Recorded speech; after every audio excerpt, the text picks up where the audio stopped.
What's going on, everybody? Welcome to this episode of the Updownstate Podcast.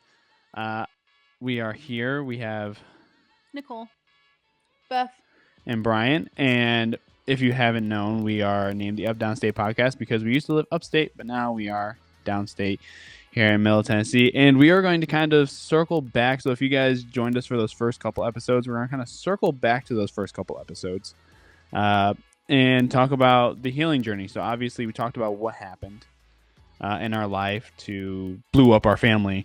And now, in that journey, we are now going to talk about the steps that we took to maintain those relationships of those loved ones around us and kind of the just those relationships so that way we can have good relationships in our family and have a good, strong family.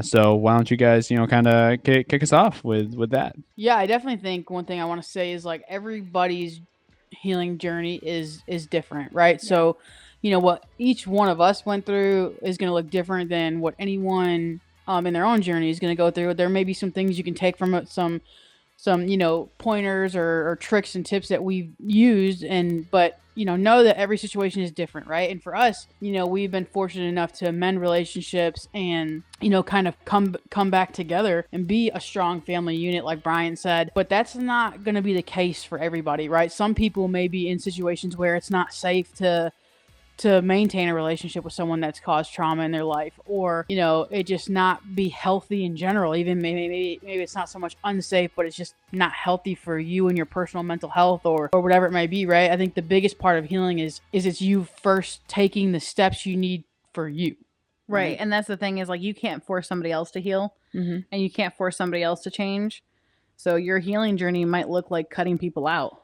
Yeah, that won't take those steps to be a better person to you. Absolutely. And I think that is the key to us remaining, or not remaining, because we were broken for quite some time, but us being able to come back around and be a family unit is everyone involved put in work. Yeah. Right? Everybody involved had to, I'll be like, our parents had to face their childhood traumas, and because I think we're in a generation where our parents, they did not heal from their traumas in most cases, right? Like that's the generational thing. Right, the generational thing that we talk about, how what we're breaking is dealing with our shit, right? Like not just sweeping it under the rug and trying to look the other way. What kind of altered our path as a family is our parents had to do that on their own through their counseling and that kind of stuff. So they had to, really work on healing themselves and their stuff as we worked on working through our, I call it my PTSD from my stuff, right? So I think that's a big part of it, and that's why we've been able to come back together. Oh, yeah, absolutely. And I'll dig a little deeper into my healing journey. Definitely came a lot later in life. I feel like I had like two major points in my life where I decided to make changes. When I was in my late teens, early 20s, I was a pretty shit person in ways I think that matter when I look back at that I'm ashamed of when I look back on them now. When I decided I was going to have children, it really made me think, like, what kind of person do I want to be? What kind of parent do I want to be? What do I want my kids to be? The way that I thought was a big product of the people around me. I don't want them to think like this. I don't even think I think like this. I had big issues of being a people pleaser when I was most of my life. I just wanted people to like me. And so what that does is it causes you to say whatever you think they want to hear. When I decided to become a parent, that's not when the people pleasing stopped. I'll say that right now. But that's when I like really looked inward and I'm like, what are my beliefs? Like, what do I truly believe? And that was like my first big light bulb moment for me. And I decided to have children. You guys know early. I was, I think, 23 when my oldest was born. Yeah. I mean, for me, I think, my first real true healing took place too, started probably right around 20, 21 ish on from there. And I think it was kind of simple, it was sparked from, I don't know if we talked about this on the podcast or as part of what we aired or not, but you and I got in pretty heated argument in our first apartment we lived in together, where you just, my big sisters just chimed in and really told me that I was being a piece of shit person. And that I was burning all the bridges and I was going to lose all the people in my life because I was making all the wrong choices. And she wasn't wrong. I was pissed at the time because I was, a teenager and I couldn't look in the mirror, right? I was drinking it in excess, right? I was the people that I hung out with, they weren't the baddest people in the world, but we didn't make good choices. We put a lot of stuff first that we shouldn't have. I put a lot of stuff first that I shouldn't have, right? And so I spent more time just being caught up in the I want to be fun and cool and drink, all just to cover the fact that I was in a lot of pain from not really facing the challenges that I had when we were kids, right? So we talked about it too in the first couple episodes where I kind of took on that protector role for you guys. And there was never a time where if I was in the house or I was in the situation that I was going to let the attention be directed to you guys if I was there. So like there was a lot of stuff that I had to work through that just festered for a long time. And so I had it didn't just take me going back to counseling like I did. It took me leaving my environment. That was the best decision that I ever made, was leaving the state of New York. Like, love the people there, love my family there, but I needed to leave for me. I needed perspective. I needed to change. In my deepest of deepest, in my soul, I think if you would have stayed in New York, you would not be with us. I really don't. I think it would have kept growing and growing and growing and gotten worse and worse. It was bad. I don't disagree with it. I mean, I was like, aside from the drinking and stuff like that, like I didn't know which way was up for a long time. And I don't think a lot of people really know the extent. You did, because, we've always been close, like teenage years, and I'm probably after 15, 16, right? We were around each other so much and stuff like that. There was no hiding that kind of stuff from you. In a lot of ways, I look back and I'm like, I was like living double lives, like, like in doing things that like, I don't even know how I kept that stuff straight. And a lot of times I didn't. And I just, tried to lie my way out of it. Like, if I told you it was raining when I was younger, you had to look outside, because I told a lot of lies, and I hurt people. I didn't treat myself well. I had to make that decision. So I don't disagree with what you said. I think for me, I had to, and I still to this day, sometimes I have to learn things the hard way. Not anything that I ever think or ever encourage. I hope all of you learn easily, but not everybody gets to do that. So let's talk about kind of like the steps that we have taken kind of heal. So what for you, what else do you have to add? Or Brian, is there anything that you have to add to any of that, or anything that you witnessed for the two of us that I didn't. Do you think I'd be dead too? That's what Nichole said. Yeah. I was really worried for you. It's tough to say. I mean, being the youngest, right? You're 4 years younger than me, 5 years younger than me. Right. So it's a pretty decent gap. So there's, I feel like, obviously, so you guys being literally, 13 months apart. That is, that connection and that trust and everything built between you two. And so even now, like, some things I feel like I still get kind of left out of. It is what it is. But it's because Brian doesn't spill the tea. Okay. Yeah, I'm not great with that stuff. You're not a sharer. I'm not. You're not a girl. Look, I'm not a girl in a lot of ways. I'm a girl, but there's a lot of ways that I don't act like a girl. But I gossip with my sister just like a girl. But I think, being that younger sibling, like, I didn't see a lot. Like, I didn't know how bad it got for you. Like, I obviously saw. Well, you were younger, right? When you're 16, drinking with your older sisters is fun. Yeah. Well, right? Also too, like, even in my worst times, like, I still was the protector of you guys, right? Like, I was not the one drinking with Brian until he was 18. Look, he should have been 21, but he was drinking with you long before that, because in my mind, I needed to protect my little brother. Like, I knew that I was shit at that point in time, right? So, like, why would I bring my brother, who I want to prosper and be amazing, into my tunnel of mess, right? Yeah. Yeah, and that could be a difference too, is like when I hung out with people and partied, that was for party reasons. Like, I wasn't trying to cover anything. That was fun for me. That wasn't self-medicating for me. Yeah, I can't remember, like, I had fun, I think, in the parties that we had and being around my friends. I was having a good time, but the reason I was doing it so much, and the reason, like, when I moved into Woodbine and I was taking shots of Bacardi 151 with everybody that walked in the door and all those things, it wasn't because, like, it was a casual fun thing. It was because, like, I felt better if I was not in the right frame of mind, at that point in time there. And that got scary for me around the time that stuff blew up. And look, by no means did I ever go into like a spiral, or like to where like I couldn't get out, right? Like where like I struggled with, some people really struggle with addiction. They struggle with things like that. I was very fortunate that smoking, drinking, like I have been able to pick it up and put it down. And, I'm not saying, again, moving helped. Coming away from all the temptation and the easy access and all those things, that really helped me. And I started a medication for some health stuff I had going on when I moved down to Tennessee. So and I couldn't drink while I was on it. So like that stuff kind of forced me into like having to get used to being sober all the time and not, and not really medicating. And that was when I really looked at like, well, maybe I should just start growing as a person. After I turned 18, I was at, parties at your house. Obviously, I was at parties at your house earlier. It is what it is. I'm the cool mom, guys. But like, even so, like some of you may think it's irresponsible, which it may be, in the eyes of absolutely is. in the eyes of me. But there's like subclass to that, because there was also like, hey, yes, you can come party with me, but you don't leave this house. That's right. So there was still that. Like there were still set rules. Because here's the thing: players gonna play, kids are gonna drink, kids are gonna do other stuff. Yeah. Happy, healthy, protected. They're gonna do it. Right.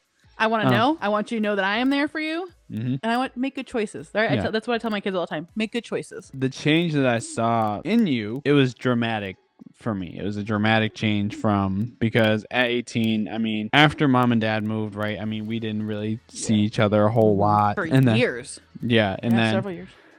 And coming down here, and then on and off, right? Never paid much attention, but like the drastic change from when the last time I really like saw you and like moving here or my wedding, right? There was a change. There was a difference. Like I could see it, right? And I could see it had been for the better. Like I said, you more recently. So have I seen change? Yeah. Have I seen that it's, it's for the better? Yes.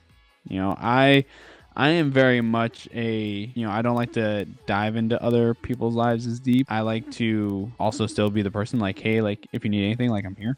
Yeah. Right. So you're the guy about it. Me and Nichole, like, give me all the tea. Yeah. We're gonna support you if you want to tell me what's going on. It doesn't even have to be that. Like you don't even have to tell me. No context. No, you're really good about that.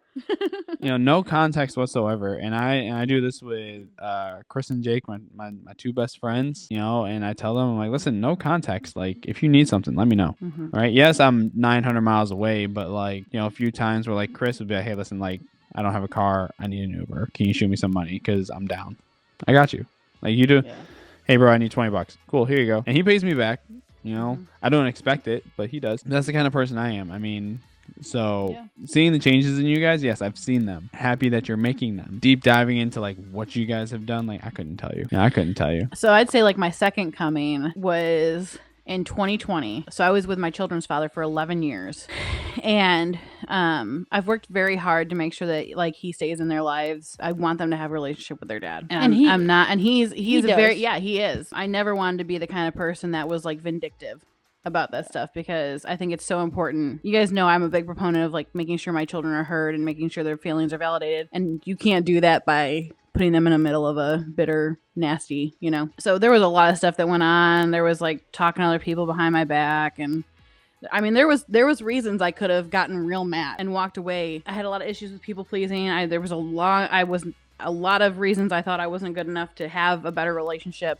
A lot of trauma in that area that I still struggle with sometimes. I'm still very hard on myself. I always think I can do better. What came out of that was there was one point you were like, you need to talk to somebody after I left him, and I had a few therapy sessions, but what came out of it was like, I'm done. Like, I'm done trying to make sure people like me. I know that I deserve better. It was a rocky road because one, I was like trying really hard not to people please anymore. I wanted to still continue to be a good person. And I'm not saying I it doesn't bother me if somebody doesn't like me. Still struggle with the fact, like, if part of this is like my background, part of it is also ADHD, is like when you hang out with somebody, first of all, you constantly think about something that you said. The second thing is you just think nobody wants to hang out with you. You think these people aren't really my friends. They're just tolerating me. And I talk to my friends about that sometimes, because sometimes I need a little validation, okay? Coming into that and coming out of, you'll see a lot of like memes and stuff that's like me becoming the villain after leaving my people-pleasing era, right?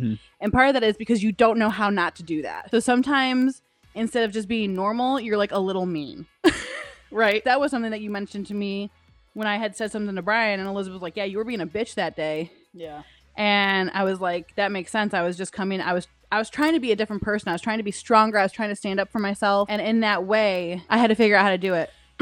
So what is the one thing that you do, or you have to, that you're the most conscious about in your healing journey, like that you make it a point to, when it comes to the surface, like reel it back in? Probably the validation thing is like, these people are really my friends. People like you because you're you. Like, you don't have to change who you are. Finding like Dungeons and Dragons. I don't even play with my boyfriend anymore.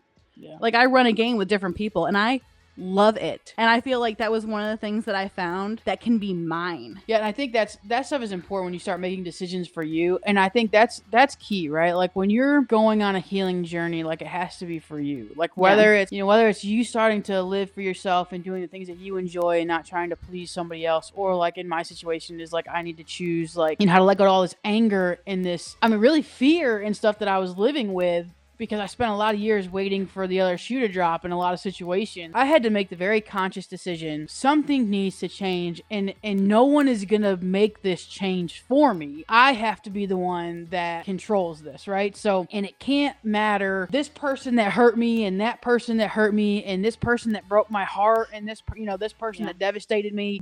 I can't wait for their apology. I can't wait for them to realize that they did me wrong in some kind of way, or maybe even unintentional. Like I had things that happened in my life that sent me deeper into a hole. Like I had a softball coach that passed away that I loved dearly, that just really took me from a dark place to an even darker place. Like all those things, they pile up and they build up, and you can think like the biggest kind of epiphany that I had when I was just kind of working on me was I thought that all my anger and all my frustration pointed in one direction. Mm-hmm. And I was so sure I knew exactly what was fueling that and what I needed to work on and whose fault it was. That because it wasn't mine, right? Like getting to the surface of that, it was something completely different, right? Yeah. Obviously, we had a rough childhood. I went through a lot of stuff. My siblings did too. So you would think that that's just what I was always so angry about, and I was so mad. When I tore it back, it wasn't it. It was honestly, I felt a lot of resentment and anger for the way the situations were handled. So not so much by our father, but by other parties involved that maybe reacted in whether it be a selfish way or just a non, like I'll use the example, my grandmother. You guys know how much I love my grandmother. Yeah. My dad's mom, she passed away, oh gosh, what's it been? Almost 12 years ago, I think. 12 years this year it was. It was 2012. So 2012, I was a grandma's girl. I am a grandma's girl. I love my grandma.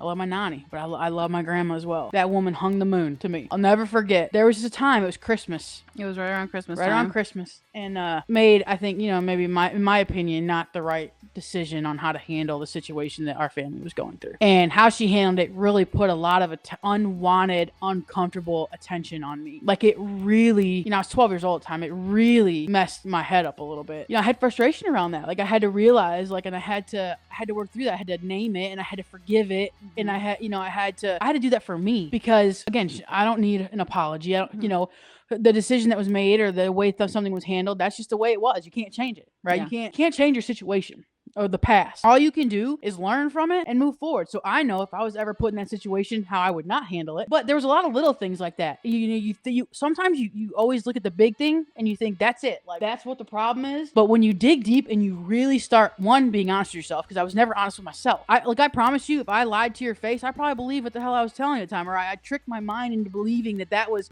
what I wanted the situation to be. But even though if it probably wasn't that, but when you start digging deeper and you unravel that stuff, you really start figuring out there's a lot of little things that play into your healing that you have to find. I say that because you can't give up. When you start seeing these things, you start working through them, a lot of things happen. You could have some high highs where you think like, I got this. I'm doing really good. I got this shit beat. And then you're going to find something that you bring up or you come into and you freaking nosedive again down into this valley where you're like in total darkness. You're like, I'm never going to get out. I was here and I thought I was coasting. And then I nose dove down to the bottom. I'm just never going to get out. Anyone that's going through something like that, I just want you to know healing is a journey that will take you your whole life. And you're going to have high highs. You may have some low lows, but you need to know that if you're doing this for you and you're being honest with yourself and you're facing those things, you are going to be so much more resilient and you're going to make better decisions for you, for your children or your loved ones, your spouses, whatever, whomever in your life, if you just keep going. If you just push yourself and keep working on it, so I would say I've only really truly started being honest with myself about this stuff for maybe 10 years, 10, 12, 13 years, at this point, every day. Or maybe not every day, but every once in a while, there's just something that I have to name and I have to face, right? Maybe it's something that triggers me and kind of puts me back into a bad mindset or something, or, whatever it is, or have a kid because they're going to push every button you have and they're going to test you every day. but making the decision to react differently than like how we would have been reacted to, or if you see something that you have to realize that like I realize now I can name it and I can work through it in my mind to where I don't need to have a conversation with you if what is triggering me is something that was between you and I don't need you to move past it. I just have to name it and say, oh, all right, like I feel this way because of maybe what I experienced in the past or what I went through in the past. And I give myself the reality. Like this is why I'm feeling this way. This feeling that I have is not valid for the situation I'm in, right? Because the people in front of me today don't deserve to pay for the people that hurt me in the past, right? And your trauma will bleed out. If you don't face it, it is going to bleed on everybody else around you. And that's just another big part of it too, is like you have to face it, and you owe it to yourself to face it. Not to anyone else, but to yourself. Yeah, and I think it's important too that you know that you're on your own healing journey. You can't force anybody else to heal. But you also don't have to continue to take abuse. Right. So I think I told you Kelly Clarkson. Yeah, her talk show. Listen to it. I was just happened to be on it one day, and Kelly Clarkson was talking to a guest, and they asked her about something, and she said about her healing journey because she was going through a divorce. Her therapist told her, and she said on her show, you don't have to attend every argument you're invited to. And I was like, what? What? I gotta tell this to Nichole. And no, at the time I'm like, well, I have a wife. No, I'm just kidding. But I was like, what? That makes so much sense. Yeah. When you told that to me, I was like, wow. When you think about that, right? Like, someone can be trying to, raise your blood pressure or trying to get a reaction out of you because it fuels them if you're reacting. Hey, which I'm so bad at. Guess what? You don't have to give them that reaction. Yeah. You don't have to attend that argument today. I'm so good at feeding into people's. Yep. And that's where I think I've changed drastically. Someone can say something that maybe before would have set me off. Right? And now I can almost like be Brian about it with his little like control what you can control bullshit. But no, just kidding. I'm still working on that. And you've probably noticed too, like even when we have a conversation, I'm much more vocal about my own opinion than I was in the past. When you've been a people pleaser 30 plus years is gonna cause some tension in some relationships. Yeah, for sure. There's been most of the friends that I have, I've made in the last 4 years. Like not everybody that I could be around and still be me or still like feel like I was being treated with respect, or even in like a work environment. I got in trouble one time for speaking up, and I had to kind of, and again, I was learning how to become myself and how to speak my mind, but I'm very much a give what you get kind of person. So like when somebody starts to get emotional, I start to get emotional. Yeah. So what I've been doing is I will step away from a conversation and then go back to it, because I know from, my villain era that I can be very mean if I spout off top. If I'm just going to go at you, but it's going to be mean. Right. And what does that do? Right. And that's what I think about it. And I was like, that doesn't even think but take away my peace. Right, exactly. So like now I'm very selective, whether it be in my personal life at home or because people argue, right? Or maybe it's with one of you guys or my parents or my spouse or just out in the world. Like I don't have to attend this argument. Like if you are baiting me into something that I know is a trap, I know it's a trap. It's a trap. Like I don't have to take the bait. Like I don't have to, cost me my peace in that and moment. I'm like, oh, that looks real because, yummy. Yeah. But I used to be like that too. Like you wouldn't even get the sentence out, and I was ready to jump back. Like now, I just don't as quickly. There are some times that I can still. Obviously, I'm not gonna like allow myself to be disrespected or not stand my ground. But like I am going to be very selective on what I let you raise my blood pressure about, because there are just more things in the world that I have to worry about than this little fight that you feel like you want to get into right now.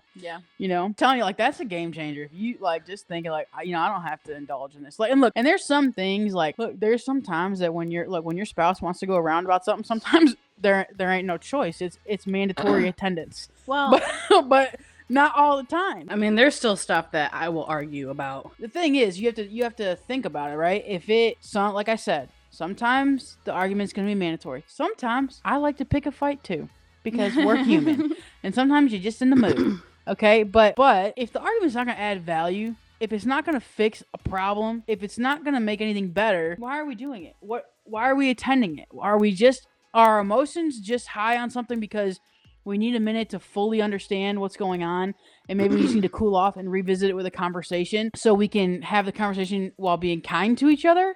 Look, I'm the first one that sometimes I need a breath. Like I do this at work all the time. Like if something happens that just upsets me personally, as long as it's not safety or respect, I will maybe address it the next day. Because I might need a minute, because I have to take my personal opinion out of things a lot in the role that I'm in. I have to make sure it follows, SOP and, all the things. But there's sometimes that my personal opinions can drive emotion in me. And so I have to step away and say, I need a minute. I cannot speak to this person right now without coming across angry or upset. And that's not the right way to handle this. And so I may not address it till the next day. I do the same thing. I can do the same thing at home sometimes too. Like, there's a conversation that maybe it's a hot topic for, you and your spouse. And when you initially bring it up, you might need a minute. You might have to table it for a couple hours and give yourself time to think it through and then revisit it, right? Like, and that's where I think that, you save yourself headaches and your peace when you realize that about yourself. You can use that to your advantage. Yeah, I definitely would say the big arguments that I am always willing to attend is when it comes to my kids, or if something is said that shouldn't be said around them, or if somebody is saying something to them that shouldn't be said, or anything of that. Yeah. But I feel like in those situations, like, we may say something about it, but how do we approach it, right? Like, do we come off like we're inviting the other person to the argument? Or do we come off with, just like a statement on, hey, I feel this way. This is how I'm raising my children, and I'm asking you not to do this. And then it go from there. Depends on how many times I ask. Well, right, then it's different. But I'm saying initially, right? Because inevitably that you're going to get in an argument. Like, it's going to happen at some point. Well, it also depends on who you're talking. Some people always want to have an argument. And some people are always going to attend. Yeah. I just have chosen not to always attend. But the Thank other you thing to Kelly Clarkson and her therapist. Is respect. So, for respect, it applies. You can't. If someone is disrespecting you in life, personal or professional, you have to address that. You disrespect them back. No. Hey, you do what you want. You do what you want. You doing not live. You live. LIVE. Live. Professionally, you do not do that if you would like to keep your job. Personally, I don't know what your problem is. I haven't had an issue with that. Personally, if you disrespect me, I'm going to come at you first. I'm going to come at you like Spider in a Monkey. professional way or a respectful way to let you know that you disrespected me. And then if you continue, then I might have to go Syracuse on your ass. But, I'm going to try to react properly the first time. In most cases, I'm going to try. I may try once or twice, but then I'm just gonna remove myself from the situation. Yeah, no, absolutely. And then I just want if it was professional, I'd be like, send me somewhere else. Yeah. And we're running a little bit close to time, but I did want to address and talk a little bit, and like you guys give you the chance to talk a little bit about. I want to talk about our family and how our dynamic is now, right? How we spend holidays together. We're the three of us are very close with our spouses, and our kids being raised together is very important to us. And obviously, our parents, we're very close with our parents. They're in our lives, and that's because there was so much growth that happened, when we were younger, and that was a personal decision made by our parents to put that work in for them, like we talked about earlier, but then for us to allow change, right? So one thing I also think is important that I want to point out is, like, for me, I feel this so deeply because I have changed a lot from when I was younger to where I am now. I've grown. I'm not the same person I was then, right? and so I've changed. I'm not the same person I was yesterday, right? So you have to allow people to change. You have to allow people to grow. If you expect people to allow you to change and for you to grow, right? Because I burnt a lot of bridges. There are a lot of people that are in my life that probably at one point or another thought about not being there. Mm-hmm. Thankfully, they have allowed me the opportunity to grow and to change and to show them, hey, I'm not the same person that I was when I was 15 and 16 and, 18 years old acting a fool, right? And I appreciate that so much that they've allowed me to do that, and they don't, at least not to my face. They don't, hold that stuff against me. And Ryan says he doesn't like the tea, but the shit we talk about you. No, I'm just kidding. Yeah, that's okay. You don't say it to my face. You must be pretty good at it because I don't pick up on it. But but either way, I appreciate that. But for me, I feel like I'm very aware of allowing people the opportunity to change and grow. Like if I see someone putting in work, or even if you tell me you're going to put in work, I'm going to give you the time to put in the work. I'm not going to give you forever, but I'm going to give you the time. I'm not going to give them forever. But at the same time, like I'm going to allow them to change. Like I'm going to allow them to show with their actions that they have grown and that they have changed. And I think that's so important when we talk about maintaining relationships. We're fortunate. Like I think it's been proven time and time again that our parents are not the same people now that they were when we were children. That's been proven over and over again. But very easily, if we hadn't chose to look within ourselves and heal ourselves, we maybe wouldn't have allowed that change, and our children wouldn't have a relationship with their grandparents. I feel like I kind of went backwards. A little bit of it. Well, it's always said, like, peaks and valleys, right? Like, you have to, for all this stuff, there's going to be high highs and there's going to be low lows. That's right. Yeah. I mean, sometimes even roller coasters have rollbacks. Yeah. Sometimes it just sends your ass backwards. What's that one, that boomerang? Sometimes you go completely backwards. That one. But coming with like my big changes after my separation was setting boundaries, and that's hard sometimes for people. Your healing journey is what works for you. You have to find the outlet for you, and excuse my French, but fuck what anybody else thinks about your healing journey and what is right for you. Yeah. Because your healing journey is for you. You're not healing for anyone else. You know, the only exception that I kind of can feel to that is my child, right? I feel like it's so important for me to try to heal every day. If I'm bleeding out at all, it's not on her, you know? And so like, but healing in general, like honestly, it is for you. Overall. It is for you. It's for you to start and for you to decide when to do it. My biggest gripe is when people tell me how I feel. This is my journey. And when I want to start it, end it, if I think I need to start it, I will go ahead and do it. Here's the thing the rebuttal I have for that, right? Like there's a time and a place to bring that up with somebody, because therapy you're bringing it up for your own feelings. Yeah. Therapy can add value, right? Yeah. Like 100%, I am for it. Like, but to your point, you have to be ready for it. I went to tons of counseling before my 20s and when I went back when I was 19. It took you calling me out for me to look in the mirror and say, I might need to put some more work in. Right? I mean, you didn't tell me to go to therapy, but you had the conversation of like, you're fucking this all up. You need to do something about that, because it was almost like hey, I'm like the only one left for you, and like I'm about done. Like, you know, and that's kind of like where it was. Don't stop giving tough love to those that you're closest to, but do it for them. Do it for them for the right reasons. Yes. Do it because you care about them in their life, and they it's okay to tell them what you see, but but you can't beat a dead horse either. Right. So, you know, bringing it up and putting it in their hands is one thing. Telling them every time you see them or every time you have a conversation that then this is what they need. They don't like. Or this is what you need to do. Like it can never be what you need to do. Like it has to be what that person feels like is best for them, because it's not a one size fits all. And it's very different and it really depends on the situation. When you look at kind of like what you're talking about and like a very dark past. Yeah. And me just being like, hey, look, what the fuck? Nobody's going to be left. When you're bringing up a memory or something and it makes somebody uncomfortable, I can talk about it. Yeah, that's the difference. I can joke about it. Healing in your own way, right? Yeah. Like, you know, look, what we're doing right now, talking about this, is not what people are comfortable with. No. Right? No. Like, people don't like to have to own up to that stuff. Listen, you can judge us if you want to, but I'm sure you got some skellies in your closet. And number two, this is our story. Right. Ours. Everybody has stuff they've gone through, right? And like for us on this podcast, our hope is I hope that something that we say, maybe it'll only be one thing, hopefully it'll be one thing or more, that someone will hear it and say, you know what? I'm not alone. Right. There are other people out here. Things can change. I heard of a family that got through some really tough times together,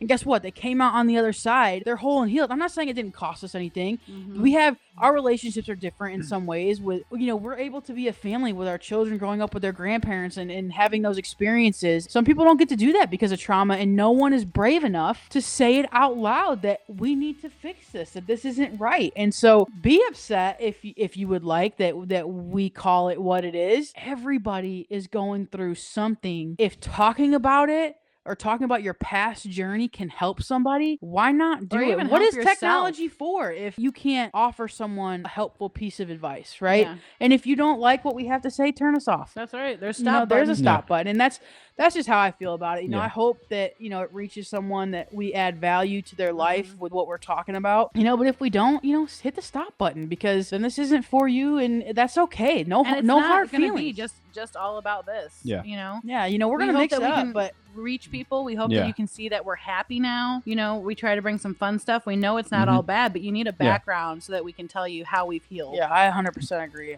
You know, So here, okay, I'm just gonna let me prop wrap up us. Take us home, Brian. Take us home. here. Okay, here are two things that I'm going to leave you guys with. Two Speak things directly to the camera. to the camera. Two things.